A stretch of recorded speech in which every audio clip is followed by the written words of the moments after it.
ಓಂ ಶ್ರೀ ಗುರು ಬುದ್ಧ ಬಸವ ಅಂಬೇಡ್ಕರ ಹರಳಯ್ಯ ನಮಃ.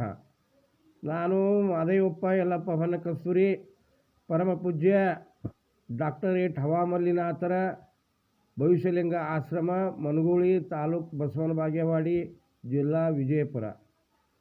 ಶ್ರವಣ ಮಾಡುತ್ತಿರುವ ಎಲ್ಲ ಸದ್ಭಕ್ತರಿಗೆ ನನ್ನ ಶರಣು ಶರಣಾರ್ಥಿಗಳು. ಇಂದು ನಾನು ಪರಿಶುದ್ಧತೆಯ ಸಾಕಾರ ಎಂಬ ವಿಷಯದ ಮೇಲೆ ಒಂದೆರಡು ವಿಚಾರಗಳನ್ನು ಹಂಚಿಕೊಳ್ಳುತ್ತಾ ಇದ್ದೇನೆ.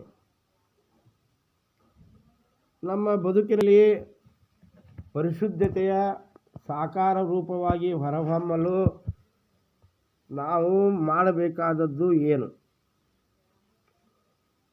ಅಂದರೆ, ನಮ್ಮ ಉಸಿರೇ ಪರಿಮಳವಾಗಬೇಕು. ನಮ್ಮ ಉಸಿರು, ನಮ್ಮ ಭಾವ ಪರಿಶುದ್ಧವಾದಾಗ ಆ ಹೊರಗಿನ ಹೂವಿನ ಸುವಾಸನೆ ನಾವು ಬಯಸುವುದಿಲ್ಲ. ಅಂದರೆ ನಮ್ಮಲ್ಲಿರುವ ದುರ್ಗುಣಗಳನ್ನು, ಅವಗುಣಗಳನ್ನು ಬಿಟ್ಟು ಇಂದ್ರಿಯಗಳನ್ನು ಹಿಡಿತದಲ್ಲಿ ಇಟ್ಟುಕೊಂಡು ಕ್ಷಮೆ, ಶಾಂತಿ, ಸಹನೆ, ಅನುಕಂಪ ಹೀಗೆ ಮಾನವೀಯ ಮೌಲ್ಯಗಳನ್ನು ನಮ್ಮ ಜೀವನದಲ್ಲಿ ಅಳವಡಿಸಿಕೊಂಡಾಗ ನಾವು ಪರಿಶುದ್ಧತೆಯ ಸಾಕಾರ ರೂಪವಾಗಿ ದೇವಮಾನವನಾಗುತ್ತಾನೆ. ಆದ್ದರಿಂದ ಸಂಸಾರದಲ್ಲಿ ಇದ್ದುಕೊಂಡು ಸದ್ಗತಿಯನ್ನು ನಾವು ಹೊಂದಬೇಕಾಗುತ್ತದೆ. ಅಕ್ಕ ಮಹಾದೇವಿಯವರು ತಮ್ಮ ಒಂದು ವಚನದಲ್ಲಿ ಹೇಳುತ್ತಾರೆ, ಉಸುರಿನ ಪರಿಮಳವಿರಲು ಕುಸುಮದ ಹಂಗೆ ಕೈಯ. ಉಸುರಿನ ಪರಿಮಳವಿರಲು ಕುಸುಮದ ಹಂಗೆ ಕೈಯ, ಕ್ಷಮೆ, ದಮೆ, ಶಾಂತಿ, ಸೈರಣೆ ಇರಲು ಸಮಾಧಿಯ ಹಂಗೆ ಕೈಯ. ಲೋಕವೇ ತಾನಾದ ಬಳಿಕ ಏಕಾಂತದ ಹಂಗೆ ಕೈಯ, ಚನ್ನಮಲ್ಲಿಕಾರ್ಜುನ.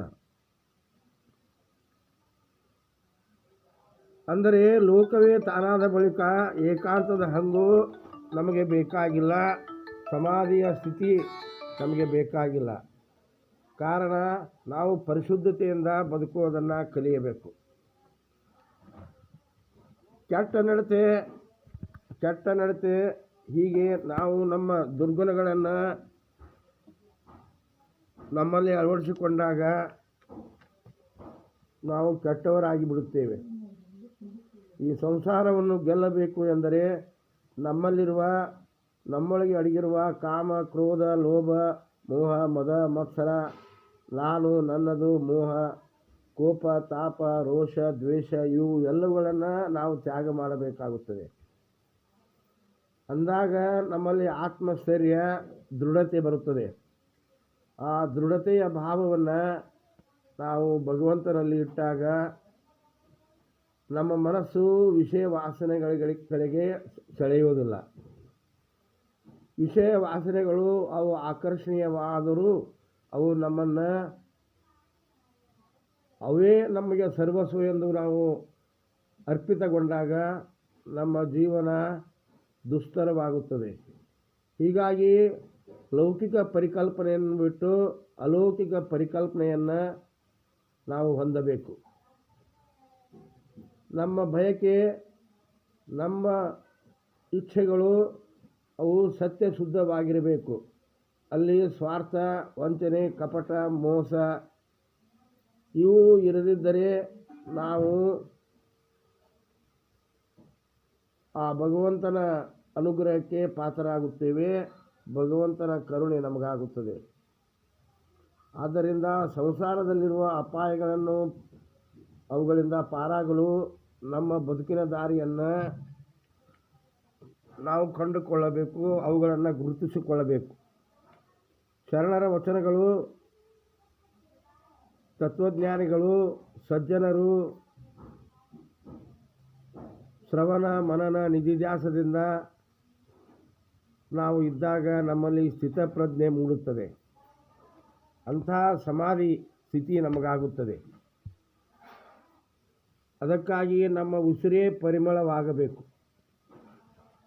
ಅಂದರೆ ಚಂಚಲವಾದ ಮನಸ್ಸನ್ನು ನಾವು ವಿಷಯ ವಾಸನೆ ಕಡೆಗೆ ಬಿಟ್ಟು ಅಲೌಕಿಕ ಆಧ್ಯಾತ್ಮ ಕಡೆಗೆ ನಾವು ಸಾಗಬೇಕು. ನಮ್ಮ ಭಾವ ಪರಿಶುದ್ಧತೆಯ ಭಾವ, ನಿರ್ಮಲ ಭಾವ ಇದ್ದಾಗ ಮಾತ್ರ ಇದು ಸಾಧ್ಯವಾಗುತ್ತದೆ. ಅಂತಹ ಬದುಕಿನ ಅಲೌಕಿಕ ಭಾವವನ್ನು ನಾವು ಪಡೆದು ಸಂಸಾರದ ವ್ಯಾಮೋಹದಿಂದ ಮುಕ್ತರಾಗಬೇಕು. ಅಂಥ ಪರಿಶುದ್ಧವಾದ ನಿರ್ಮಲವಾದ ಭಾವವನ್ನು ನೀವು ಹೊಂದಿ ನಿರ್ಮಲವಾಗಿ ಪರಿಶುದ್ಧವಾಗಿ ಬಾಳೋಣ ಎಂದು ಹೇಳುತ್ತಾ ಎಲ್ಲರಿಗೂ ಶರಣಾರ್ಥಿಗಳು.